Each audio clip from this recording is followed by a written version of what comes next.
All right, guys. Welcome back to the Outfox channel.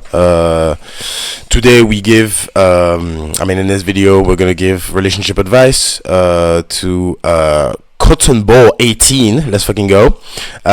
So, as usual, I haven't read it yet. I've just read the title, which says, I'm a 25-year-old girl and feeling uncertain about my 4-year relationship with my boyfriend, 24-year-old male. Even though nothing is off, what do I do?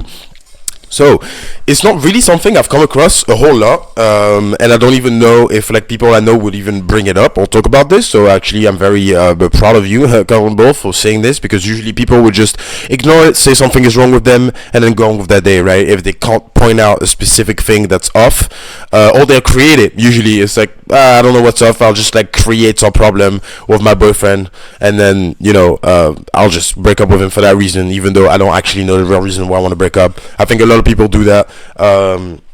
So very nice of you to try and reflect on it today, and let's see if we can help you out. Hi, I'm 25. I'm a 25-year-old girl. I've been with my long-term boyfriend, 24, for 4 years.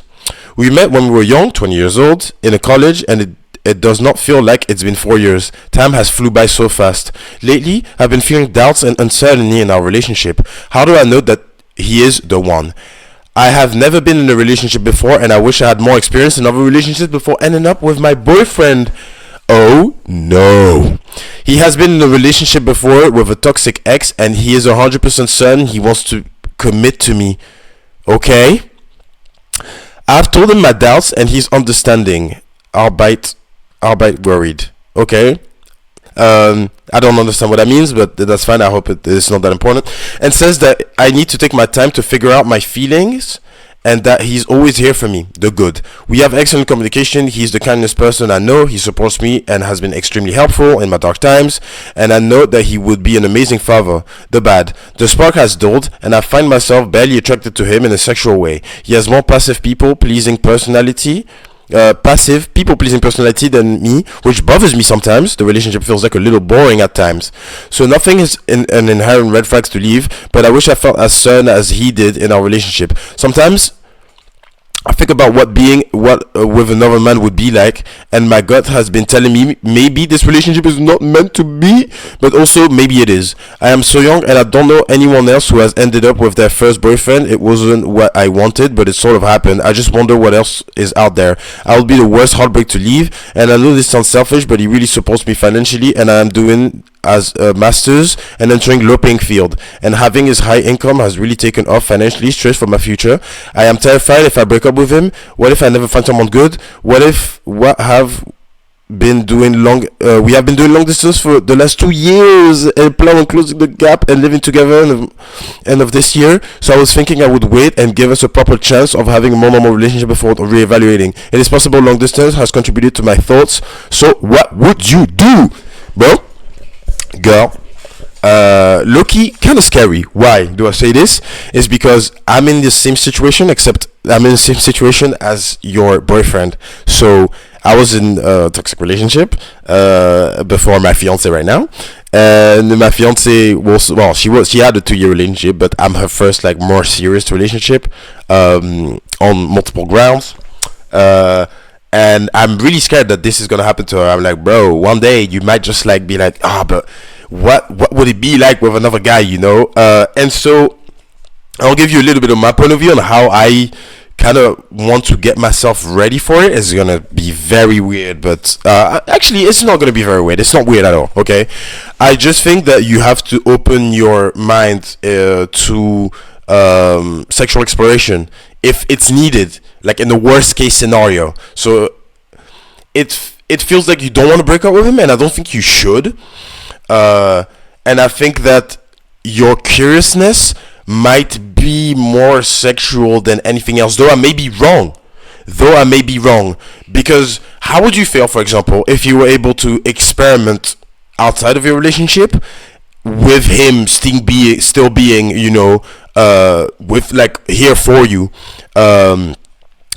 Do you think that would be a deal that would make you feel better if you could experiment other things outside while still being in a relationship with him? If yes, this is probably something that you want to bring up and talk about.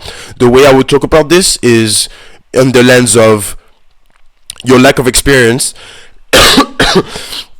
and the doubt that you have towards the relationship, which is, by the way, 100% normal. And it's obviously he's obviously in a better position to make an assessment about what he wants because he knows what he doesn't want, whereas you don't know what something else is, which is, you know, in a world where we do have the choice of having something else, it's actually difficult for you to know if he's the one or not. Now, how do I know he's the one? So one of the first questions that you ask. How do you know he's the one? You don't. He doesn't know you're the one either. You never know that. I say that a lot to my fiance as well. I'm like, the day I will know you're the woman of my life is when I'm dying and you're my wife. Yep. That's when you know that. That's when you know that for sure. You know, you die and then you are still married to that person. That was the person of your life.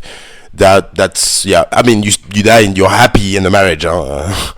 You know what I'm saying? Like, obviously, not like stuck in a marriage or something. But if you're happy in a relationship and you die happy in that relationship, that was the person of your life. There is absolutely 0% chance that you can ever know that beforehand. Because as much as you can love them, you know, people die. People leave abruptly. Things happen in life that separate people forever. And if, for example, you guys get separated at 24, 25 with something tragic or just a change of mind, this is not something you can predict. You can't tell that. You can't tell how people I don't know who I'm going to be in 10 years. Nobody knows that. You know, I can make plans. I can go to uni and get a diploma for sure. I can do all these things. I can put my money aside and save. I can, you know, take care of my body and exercise and eat healthy. Like I can know, like I could be healthy. I can be wealthy. I can be educated. But that's pretty much the only things, and skilled, but that's the only things I can predict about myself in the next 10 years. I can't predict where I'm going to live, how I'm going to live, in what house I'm going to live, who my friends are going to be. Like, nobody knows that, because I don't know what my friends are going to do. I don't know what houses are going to be. Like, obviously, it's just like an amount of predictability that's impossible. You can never know if someone is going to stay with you for the rest of your life. You just got to believe it.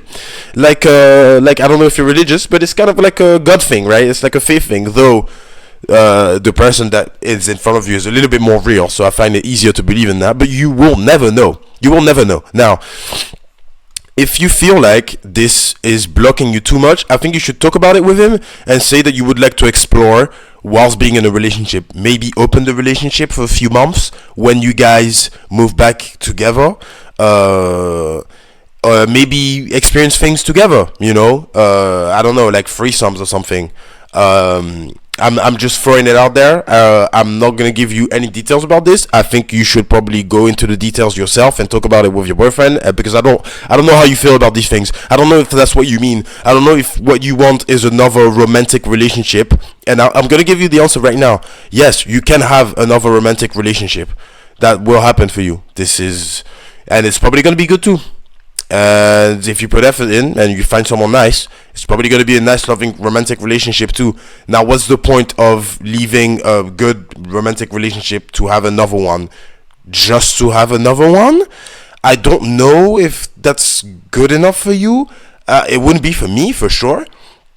But I feel like, and this is what I've realized whilst I got engaged, and that's the exact reason why I got engaged, is because I was like, okay, well, you can have a good relationship with anyone that's willing to put the effort in for you, and that you're willing to put the effort in for the other person. Then the relationship is surely going to be good. Sometimes, as you say, it's going to be boring, and there's a few things that piss you off in your partner. Like, for example, my fiance, she's always late, man. I hate that, bro. Oh my god, bro. Like, if I'm late, like 10 minutes late to something, I'm sweating. I go into the fucking place and I'm so sorry, bro, I was so late. And like, usually people don't give a fuck, especially if it's like 5-10 minutes. Like, I don't go to like super fucking professional things, like I'm not in the government or something, so, or like in law or something. So time actually doesn't matter that much in like our day-to-day life. I just hate it. Like, if we have like a reservation at the restaurant and like we arrive 10 minutes late, I come in the restaurant like this, I'm like, fuck Fuck, they're all looking at me, bro. Yes, I'm late. Yes, I held up your table for 10 minutes extra. Please, don't punish me, bro. That's literally me, right? And so it's like, I think that those things you can deal with. They're gonna come in any relationship. If it's not if it's not how late she is, it's how they clean. If it's not how they clean, it's how they fucking don't clean. If it's how they talk, it's how they don't talk. Or they don't communicate enough with me. Or they communicate but they say a lot of things that I don't care about and I want to be listening to them all day. We don't have the same interests. They like reading books but they like watching movies. Like, for me, like, these are like actual bullshit differences. Like, it actually doesn't fucking matter. And there's things that you can just put effort into being able to like help the other one come to your side a little bit more, or just deal with it. Like my fiance being late, I trick her sometimes. I like, the bus comes in, 10 minutes, let's go, and it comes in 17. Yeah, bro, yeah. She's like, oh, we have to wait at the bus fucking station now, and I'm like, yeah, but at least we won't be fucking late, So you can you can do that, right? It's allowed. It's allowed. It's fine. It's a little white lies like this. Just like, I'll push you to do a little bit more. For the people pleasing stuff, maybe just tell them that it bothers you sometimes. I hope you said that already, but it's fine. It's like, there's some attitudes that you have. Your boyfriend is not supposed to like everything about you, and you're not supposed to like everything about him as well. That's what's beautiful about it, is that like we can stay together and stick together as a couple, even though we both think that each other isn't perfect, and that's what we love about each other, right? Is the fact that we're not perfect, and yet we love each other. So that's what I would say to the boring relationship. Relationships are boring sometimes. Like sometimes you just come home, you don't have anything to say. The day was shit. You don't want to talk. You're tired. You go in bed, you sleep. And having someone that's next to you to do that, and that doesn't pressure you into being anything at any time of day, that doesn't pressure you to be anything all the time, right? Because sometimes you do have to like do certain things for your boyfriend or your girlfriend, which is fine, because you always have to do things even for yourself. It's like you have to get up, you have to eat, right? Otherwise you starve to death. So it's the same thing with your boyfriend or girlfriend. It's like, hey, it's 3 a.m, try to just not scream in the house, shit like that, obviously. Don't break up with him if you think it's going to break your heart. If you know it's going to break your heart, don't do it. There's other ways for you to explore with him. Like, you want to also do that with him, so first of all, you guys can experience great things together if it comes to like sexual relationship experiences. I wasn't going to say experiences, I was going to say experiments. My little scientist, you're going to do experiments with yourself and see if so first of all, I want you to identify if you seek a romantic adventure or a sexual adventure. When you work that out, you can talk about it with your boyfriend. Maybe you can even work that out with your boyfriend and have a conversation about this with him. I know it's really hard. You guys are probably gonna have an argument, but it's fine. Have the argument, like argue with him about this. Not because you're completely right, because you're scared and because you don't know what's gonna happen, and someone who's scared and anxious in a relationship is not good. So he's gonna want to get rid of that stress somehow, and if it means experimenting outside for a little bit, hopefully you guys will. And I have a feeling that he will be okay with it. I don't know why. He sounds like that guy that's gonna be okay with it. You have to bring it in very softly. Don't be like, I want to fuck other people, but just tell him that you fear that you are not making the right choice because you don't know what's out there, and you would like to make the choice. You would like to make an educated choice about the way you are. Now, do you need to make an educated choice about the way you are with your relationship right now, and if he is actually the one for you? No, because I feel like even the most educated choices don't know anything. Because he might say, I know you're the one, but realistically, he doesn't. He's just comparing his past relationships. This one is better than all the past relationships, so you must be the one, right? But even then, that's false, right? If that was the case, we'd have a lot more happy marriages, right? Where like people say, oh, you're the one, but they actually aren't.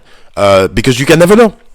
Is something impossible to decipher. So you could just stay the way you are and accept the fact that you'll never know, and so it's fine if you decide to stay with him because you love him, and you'll never know if he's the one, and as long as you love him, you'll stay with him. Or you decide to experiment and then compare notes and see how it is romantically or sexually with other people, with obviously his advice and his his approval. Otherwise, if he doesn't approve, you still want to do it, you break up with him, right? Which is, I think, for you the worst case scenario. But you can also do that. We're not stuck in anything.